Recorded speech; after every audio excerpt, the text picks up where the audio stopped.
Reporte 100.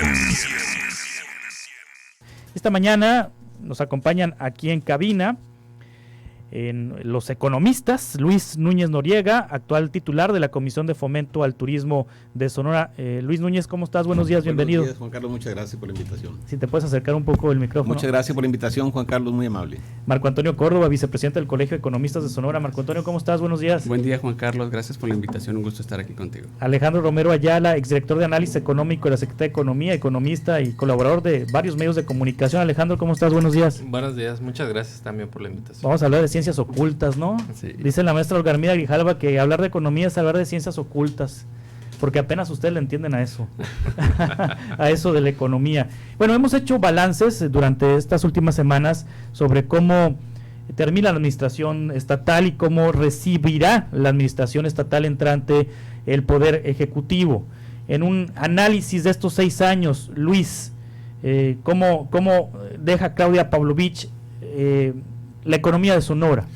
Bueno, reiterando el agradecimiento, Juan Carlos, y compartir una mesa de diálogo, de comunicación con grandes economistas que aprecio y reconozco mucho, como Marco Antonio y Alejandro, es un privilegio.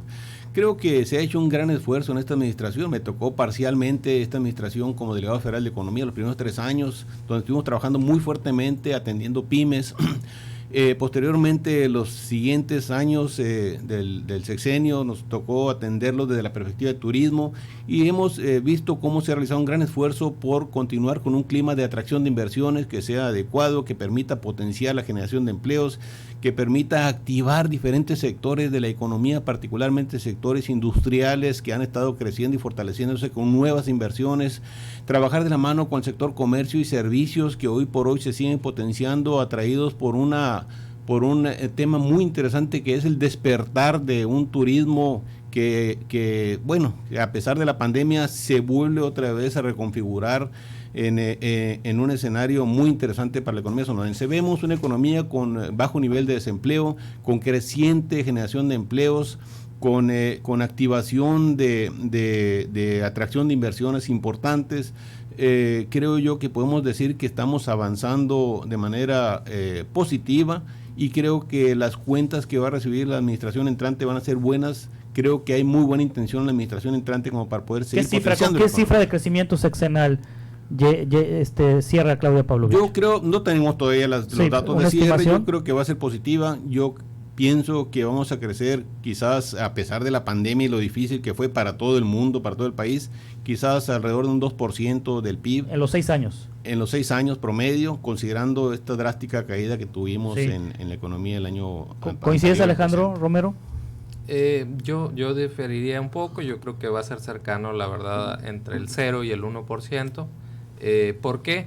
Porque desde 2017 la economía estatal enfrentó choques externos e internos muy importantes. Uno fue la industria automotriz, los autos que se ensamblan en la planta Ford empezaron a decaer en el mercado americano y tuvo que venir inclusive el cambio de modelos a fabricar. La minería no gozó de los mejores precios internacionales antes de la pandemia, un sector clave para la economía estatal. Y por otra parte, ya en los factores internos, es una realidad también que lamentablemente la inversión pública de los gobiernos municipales y del gobierno estatal y también inclusive del gobierno federal disminuyó mucho en los últimos años en el estado, ¿no? ¿Qué pesa más, lo externo o lo interno? Lo externo. Lo externo pesa más. Externo. Si lo ponemos en un nivel de porcentaje, ¿qué porcentaje sería externo? ¿Qué porcentaje sería interno? Yo diría que un 60-70% externo. Sí. Y el 30% este factor interno, que es la falta de inversión o digamos una disminución notable de la inversión pública a nivel estatal, ¿no? Yo creo que esos 3 factores hicieron que desde 2017 hasta 2019 el crecimiento fuera prácticamente 0. Luego vino la caída que conocemos de la pandemia, que sin duda afectó a todos los estados, y a Sonora en menor grado, digamos, a los demás estados, si habría que matizar, pero igualmente fue muy afectado. Entonces ya este balance nos daría, yo creo, un crecimiento muy reducido. ¿Es válido comparar sexenio con sexenio, Marco Antonio Córdoba? Es decir, cómo cerró Padres, por ejemplo, cómo cerró Eduardo Burs, por ejemplo, y cómo cierra Claudia Pavlovich. ¿Es posible hacer una comparación? Sí se puede hacer un análisis comparativo, ¿no?, sobre el comportamiento económico a través de los sexenios. ¿Cómo cerró Burs, cómo cerró Padres y cómo va a cerrar Claudia? Sí, esto es un cálculo a través de valor a precios constantes. Sí. Sí, y de acuerdo a la información que ha publicado INEGI, con Eduardo Burs, la economía tuvo un crecimiento en los 6 años del 12%. 12% en los 6 años y un promedio anual del 2%. ¿Sí? Con Guillermo Padres fue del 34% en los 6 años, un promedio anual del 5.6%, es decir, hubo un crecimiento muy notable en el sexenio de Guillermo Padres, impulsado por la industria, por inversiones en la industria automotriz, por la expansión aquí de Planta Ford, por inversión pública. Sí, inversión pública que se realizó en el dicho sexenio. Sí, entonces es un crecimiento muy notable. Y ahora en el sexenio de Claudia Pavlovich, pues ya se estima un bajo crecimiento económico. En cierta forma coincido ahí con el rango que señalaba Alejandro. Sí, de acuerdo a una estimación propia, el crecimiento durante todo el sexenio sería de aproximadamente 5.4% y un promedio anual del 0.9%, ¿sí? Ya considerando el proceso de recuperación. Es decir, Luis Núñez, que fue mejor Padres en la economía que Claudia. No necesariamente. Yo creo que en los indicadores estos no te hablan del desempeño de los gobiernos, te hablan del desempeño de la economía derivado del desempeño de los propios empresarios. Recordemos, Juan Carlos, que las empresas son las que generan la riqueza, no los gobiernos. Los gobiernos facilitan o ponen trabas a la inversión. Hay temas importantes que no se han planteado. Por ejemplo, cuando habla de inversión extranjera directa, hablan mucho de la caída drástica que se ha dado en Sonora de ese indicador. Sin embargo, hay que reconocer que en el 2015 se realiza una reforma profunda de la ley de inversión extranjera que empieza a cambiar la forma en llevar las cuentas de la inversión extranjera y se empieza a quitarle a los estados ese registro y se pasa a donde está concentrada la empresa matriz, no donde está la empresa físicamente.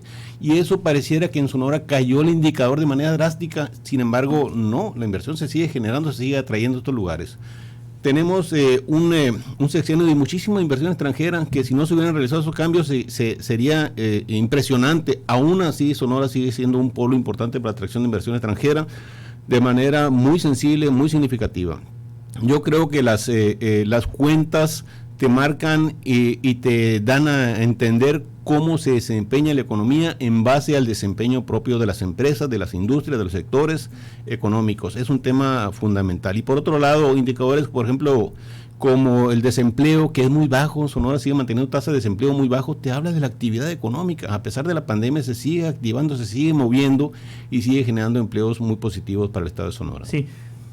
Entonces, ¿con Padres y con Burs fueron más activas las empresas con Claudia, Alejandro? Yo creo que hay factores, coincido en que hay factores que tienen cada sexenio, digamos, su particularidad, ¿no? Pero definitivamente el gobierno sí tiene una parte de responsabilidad de cada comportamiento económico. O sea, el gobierno puede ser un facilitador, puede ser un promotor de la inversión, no solamente privada, sino también realizar inversión pública.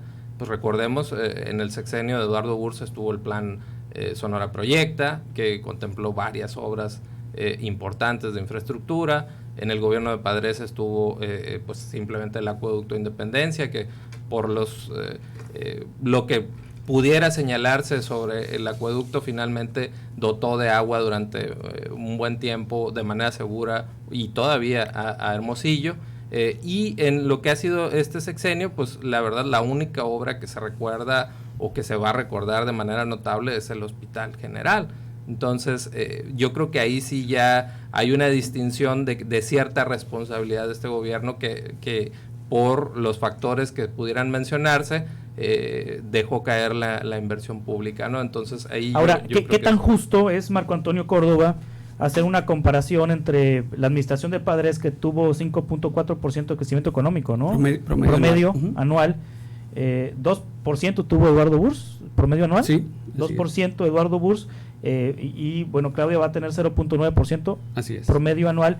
¿Qué tan justo es hacer esta comparación Si a Padres no le tocó pandemia, si a Burs no le tocó pandemia, si a Padres no le tocó, bueno, sí le tocó 3 años mal con Peña, ¿no? Así es, 3 años y parte de la crisis hipotecaria. Entonces ahí sí no, ahí sí hay más o menos igual, ¿no? Les tocó igual, ¿no? Porque le fue muy bien con Felipe Calderón y llegó Peña y le cerró la llave, ¿no? Así es.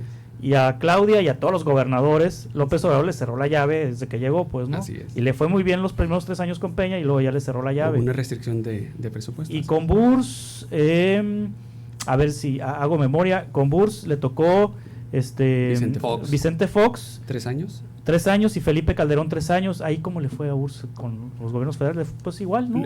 Pues le fue. Pero recuerda que estuvo el caso de la guardería, puso tensa la relación. Sí, pero en materia económica había, acuérdate, estar en el TUCOM, ¿no? Todos Unidos contra Madrazo, sí, ¿no? Sí. O sea, habían... Ya había PRIAN desde ese momento, pues. Había PRIAN desde ese momento. A ver, Marco Antonio, ¿es justo comparar, o sea, decir, Claudia fue muy mal en economía en comparación con Padres y con Burs? Hay que identificar, ¿no? Cuáles son los factores que están detrás del comportamiento económico. Pueden ser factores externos, factores internos. El gobierno es una parte de la ecuación de la economía estatal, no lo es todo, como lo señalaba Luis. Aquí las empresas, tanto extranjeras como nacionales, tienen un peso relevante, muy importante. Sí, en el caso del sexenio de Claudia Pavlovich, este bajo crecimiento económico se podría explicar en cierta forma por factores externos. ¿Sí? Por ejemplo, en el 2017 entra Donald Trump, ya desde el 2016 entra Donald Trump, genera mucha incertidumbre en cuanto a el Tratado de Libre Comercio, ¿sí? Y eso en cierta forma provoca inestabilidad financiera, inestabilidad económica, tienden a disminuir las inversiones, ¿sí? Entonces fue un factor que influyó, ¿no? También se incrementaron las tasas de interés, que eso no depende del gobierno estatal, depende del Banco Central. Entonces hubo factores externos que prácticamente... O sea, ¿con estos factores externos es hazaña que haya crecimiento? Sí, o sea, hubo factores externos que influyeron de manera negativa, ¿no? Trump, pandemia, la pandemia, la negociación del TLC, ¿sí? El presidente en el 2018, cuando gana López Obrador, la inversión extranjera registra una caída, ¿sí? Por la incertidumbre asociada al nuevo gobierno, la cual prevalece, Juan Carlos. No se ha ido esa incertidumbre sobre las políticas públicas. De acuerdo a la encuesta de Banco de México, es el principal factor que visualizan los empresarios para llevar a cabo inversiones. Sí, entonces son factores externos y en cierta forma internos, sí, que han influido sobre el comportamiento económico de... Entonces, ante estas circunstancias, ante estos ingredientes, porque si nos vamos a los números, pues los números son fríos. Padres tuvo mejor crecimiento que Burs y que Claudia, pero pues sería injusto decir que fue mejor Padres cuando no le tocaron las circunstancias que le tocaron a Claudia. ¿Cómo podemos saber quién es mejor? O sea, ¿cómo podemos saber qué sexenio fue mejor en materia económica? ¿Hay maneras objetivas, más objetivas para decir qué sexenio fue mejor en materia económica? Los ingresos de las personas, la recuperación de la economía ante las adversidades externas. Te voy a pasar un dato muy interesante, Juan Carlos, creo que es importante compartirlo con todo el público, tu auditorio. En este libro, Sonora, Desarrollo y Federalismo, que publiqué hace un par de meses, me refiero a un tema central, el federalismo, de qué manera los estados de nuestro país han estado enfrentando las dificultades de los presupuestos, de las participaciones federales. Es un tema central para Sonora. Debo decirte que Sonora en los últimos 5 años ha hecho un gran esfuerzo recaudatorio incrementando los impuestos federales de IVA y ISR, entre otros, subiendo de 68,000 a 114,000 millones de pesos en impuestos federales. Fíjate, casi al doble. Sin embargo, las participaciones federales que llegan a Sonora, con las cuales se utilizan para invertir en educación, en carreteras, todo lo que es inversión pública, disminuye de 52 al 35%. Imagínate cómo puede un gobierno estatal enfrentar la inversión pública si no tiene ese recurso tan fundamental y preponderante como es el recurso federal. Entonces, las participaciones federales están cayendo dramáticamente para muchos estados, particularmente para Sonora. Entonces, ese indicador te habla de que estás trabajando en un gobierno estatal con los recursos disponibles que generas en tu propio estado, porque las participaciones federales son cada vez mucho más disminuidas. Sí, estamos platicando con los economistas Luis Núñez, Marco Antonio Córdoba y Alejandro Romero Ayala. ¿Hay algún indicador que sea menos, digamos que, no sé si más objetivo para medir sexenio con sexenio, o este es el indicador de indicadores, Alejandro? Para mí es muy importante, digo, si hubiera un indicador que midiera la incidencia directa del gobierno estatal en turno sobre la economía, sería el de la inversión pública. O sea, no inversión hay otro. pública. Y en ese, el sexenio anterior, en el capítulo 6,000 específicamente, invirtió alrededor de 36,000 millones de pesos, 34,000 en los 6 años, y en cambio la actual administración invirtió alrededor de 8,000, 9,000 millones de pesos en los 6 años. Fue muy notable la caída de la inversión pública, no solamente de manera cualitativa, sino cuantitativa, ¿no? Es un indicador objetivo, específico, que tiene sus explicaciones, como dice Luis Núñez. Hubo una disminución de las participaciones federales, quizás el creciente endeudamiento que ha tenido el Estado.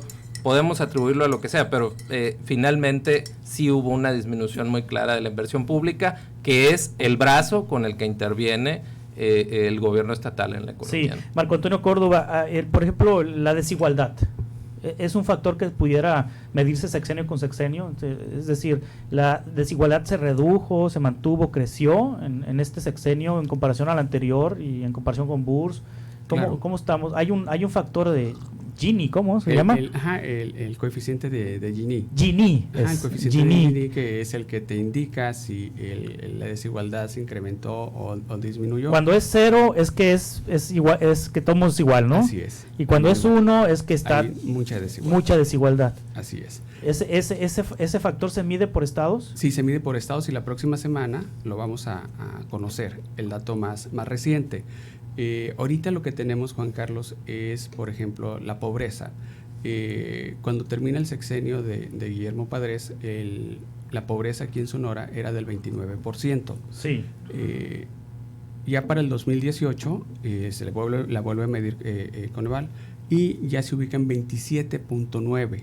O sea, baja la pobreza con Claudia en los primeros años. En los primeros años, y eso se podría explicar porque en el 2015, en el 2016, pues hubo un crecimiento importante aquí en la economía. Los primeros 2 años del actual gobierno hubo un crecimiento relevante que también impactó en el empleo. ¿Sí? Entonces, eso se traduce en pues mayor bienestar, ¿no? Y una reducción de los índices de pobreza.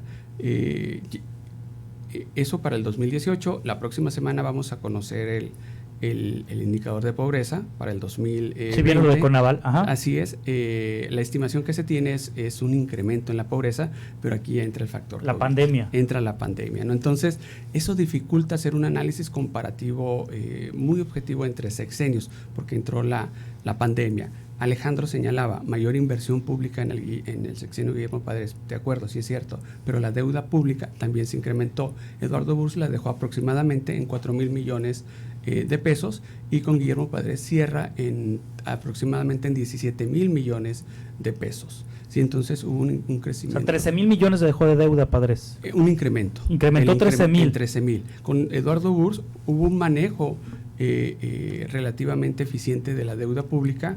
Incluso cuando él entró, estaba por arriba de los 4,000 y la deja por debajo de los alrededor de 4,000 Eduardo Burrs. Con Guillermo Padres hay un incremento muy elevado. O sea, de 4,006 para 13,000 con Padres. A 17,000. A 17,000. De 4,000 a 17,000. A 17,000. ¿Y este sexenio cómo va a cerrar? Bueno, ahorita todavía no se tiene, ¿no? Se tiene el balance al primer trimestre. Andan alrededor de 5,000 millones el endeudamiento. El incremento. Así o sea, va a cerrar en 22,000 millones. Entre 22 y 23,000 millones. 5,000 millones. Así es. Entonces, el endeudamiento es menor en este sexenio. O sea, fue más prudente en el tema de deuda. Claudia que Padres. Así es. O sea, ¿se volvió loquito Padres endeudándose? Pues lo utilizó como fuente de financiamiento, lo vio como una opción para financiar el gasto público. ¿Sí? Y ¿Por qué tanto eso frenó la inversión en este sexenio? ¿Por estar pagando la deuda? Generalmente se reestructuró y se mandó a largo plazo. Es deuda de largo plazo, ¿no? Que se va a pagar en 20, 30 años. Sí, la deuda. ¿Cómo la manejó Claudia Pavlovich, la deuda? Yo creo que la deuda fue un recurso del cual se dispuso para poder solventar las necesidades más urgentes del Estado cuando se le cierra la llave presupuestal. Ahorita hacía una referencia al tema de la disminución de los recursos vía participaciones muy sensibles. Te recuerdo que comenté que era de 52 al 35% en los últimos 4 años, y obviamente un gobierno que no tiene esa disponibilidad de recursos federales que son fundamentales para la inversión pública, tiene que recurrir a alguna fuente alternativa de ingresos. Los ingresos que se generan en el Estado no son suficientes. Una de las fuentes posibles es el endeudamiento, solicitar créditos, préstamos para poder seguir solventando lo más urgente. Y en ese sentido se ha hecho un esfuerzo por adquirir deuda para solventar lo más urgente en esta administración. Creo que se ha sido muy prudente, ha sido muy cuidadoso la administración pública estatal en solicitar deuda solamente para lo urgente. Ahora, hablan ustedes de deuda a largo plazo, ¿no? Luego hay una deuda ahí que les complica la operación a los gobiernos entrantes, ¿no? La deuda de corto plazo. Sí. Y la deuda a proveedores. Claudia Pavlovich se quejó amargamente de la deuda de corto plazo que le dejó Padres. ¿De cuánto fue la deuda de corto plazo que le dejó Padres? No sé si tengan el dato por ahí. No lo tengo. Este gobierno, ¿cuánto va a dejar de deuda de corto plazo, Alfonso Durazo? Deja pasivos, por ejemplo, deuda bancaria ya quedó liquidada, ¿no? Por Sí. ley se tiene que quedar liquidada la deuda, los créditos de corto plazo de la banca comercial. Sin embargo, si analizamos la estructura de pasivos de corto plazo, pues ahí sí hay una serie de compromisos que va a tener que afrontar Alfonso Durazo, ¿no? Creo que es importante, nos estamos yendo por temas que no son tan importantes, Juan Carlos. Yo creo que los temas más importantes para medir el desempeño de la economía son cómo está preparada estructuralmente la economía sonorense para enfrentar el presente, que es una situación de una pandemia que está afectando al mundo entero, y cómo está preparado para poderse proyectar hacia el futuro. Y Sonora, debo de recordarles que es una economía fuerte, sólida, bien sustentada, con pilares muy fuertes. El análisis de la economía que hacemos en este libro, Sonora, Desarrollo y Federalismo, nos muestra que somos primeros lugares en muchísimos productos, en muchos bienes manufacturados, en bienes primarios, con gran potencial de agregar valor en diversos cultivos, en diversos productos cárnicos. Estamos exportando a 94 países del mundo. Imagínate qué capacidades tenemos. Todos esos temas nos hablan de que Sonora es una economía fuerte, no solo grande en extensión territorial, sino grande en sus capacidades productivas y con sus potenciales impresionantes. Yo creo que debemos enfocarnos en cómo podemos ayudar al nuevo gobierno que va a entrar para seguir aprovechando esas oportunidades de estar insertados en un mundo global como lo es Sonora, y seguir construyendo esos andamiajes que permitan que la economía crezca, se siga fortaleciendo, siga generando empleos productivos, siga generando oportunidades para disminuir la pobreza. Y obviamente debemos enfocar todas las energías en esos temas. Debemos enfocarnos en tener las instituciones necesarias para agregar valor, un instituto del valor agregado, que es un tema esencial para poder potenciar ese 6% del PIB que genera el sector primario, que se nos transforme en lo que fue anteriormente, en un sector pujante, muy fuerte, muy importante de la economía sonorense, en industrializar procesos primarios, en seguir atrayendo inversiones, pero también potenciar la integración de las pymes sonorenses a esas grandes cadenas de valor industriales que ya están instalados en Sonora, en seguir potenciando el comercio tan importante para nuestra economía, el sector servicios. El gobernador electo se ha referido con mucha insistencia en el sector turístico como un sector de grandes capacidades y grandes potencialidades, y es cierto, tiene posibilidades de crecer, triplicar su PIB, el sector turístico, en pocos años, simplemente haciendo algunas adecuaciones de política económica y de estrategias muy puntuales. Tenemos grandes posibilidades, grandes potencialidades sobre las bases de una economía fuerte, pujante, de un empresariado muy comprometido. Necesitamos que se coordinen los esfuerzos del gobierno federal con el gobierno estatal, y que los empresarios sigan teniendo oportunidades para seguir potenciando sus empresas en nuestro estado. Bueno, finalmente, una breve conclusión, Alejandro Romero, una breve conclusión, Marco Antonio Córdoba. Mira, yo creo que los retos que vienen importantes para el próximo gobierno, con eso quisiera concluir. Uno es terminar con ese brazo corto de inversión pública, es decir, elevar la obra pública. Yo creo que va a ser muy importante para el próximo gobierno para aprovechar un mayor crecimiento. Y dos, el factor de riesgo que veo más importante en este momento es el de la inseguridad. Creo que puede ser un factor que espante inversiones, que limite el crecimiento del Estado. Entonces es algo que también tendrá que atajar. Sí, Marco Antonio, ¿una reflexión final? Sí, Juan Carlos. Sí tenemos un Estado con una estructura productiva sólida. Sin embargo, también tenemos un Estado con un mercado laboral deteriorado. Por ejemplo, en el 2015, 105,000 personas ganaban un salario mínimo, 105,000. Para este año, la cifra más reciente de INEGI, sí, 281 sonorenses ganan un salario mínimo. 281,000. 81 pasó. Sí, o sea, sonorenses en el 2015, 296,000 sonorenses ganaban 2 salarios mínimos. ¿Sí? Este año, 516,000. Sí, sí se generó empleo, pero empleo mal pagado. Por ejemplo, en el 2015, 117,000 sonorenses ganaban más de 5 salarios mínimos. ¿Sí? Hoy, 51,000 sonorenses, disminuyó, ¿sí? Las personas ocupadas que ganaban más de 5 salarios mínimos. Entonces tenemos unas condiciones laborales que se han deteriorado. Sí. Y eso pues ha disminuido. Los retos, sí tiene retos muy importantes el nuevo gobierno, la inseguridad, generar confianza. Sí, generar confianza es muy importante porque así genera certidumbre y hacia los empresarios y pueden invertir, ¿no? Entonces es... Reflexión final, Luis Núñez. Yo creo que el gobierno federal debe enfocarse mucho en los temas de pobreza, problemas de marginación. Son temas federales que le corresponde trabajar de manera coordinada con los estados, y yo creo que ahí tiene una tarea pendiente todavía. Sin embargo, me quedo con la reflexión de que el esfuerzo que hacen los empresarios en los estados, particularmente en Sonora, sigue siendo importante. Debe continuar ese trabajo de coordinación con las políticas económicas de los gobiernos estatales adecuadas para seguir promoviendo la atracción de inversiones, pero sobre todo enfocarse más todavía en esa integración, ese proceso de integración de las MIPYMES sonorenses a las cadenas de valor, en seguir potenciando la economía, en seguir trabajando de la mano para incrementar la competitividad y la integración de nuestro estado con las cadenas de valor. Yo creo que es un tema fundamental, y obviamente ser muy cautos en este tipo de estrategias que nos permitan trabajar temas tan sensibles como la inseguridad para efectos de poder generar una dinámica que permita traer nuevas inversiones al estado de Sonora sin comprometer la seguridad de las empresas. Muy bien, pues les agradezco mucho estas reflexiones. Luis Núñez Noriega, coordinador de Fomento al Turismo de Sonora; Marco Antonio Córdoba, vicepresidente del Colegio de Economistas de Sonora; y Alejandro Romero Ayala, exdirector de Análisis Económico de la Secretaría de Economía. Muchas gracias por estar con nosotros esta mañana. Gracias, Juan Carlos. Que les vaya muy bien. Reporte 100.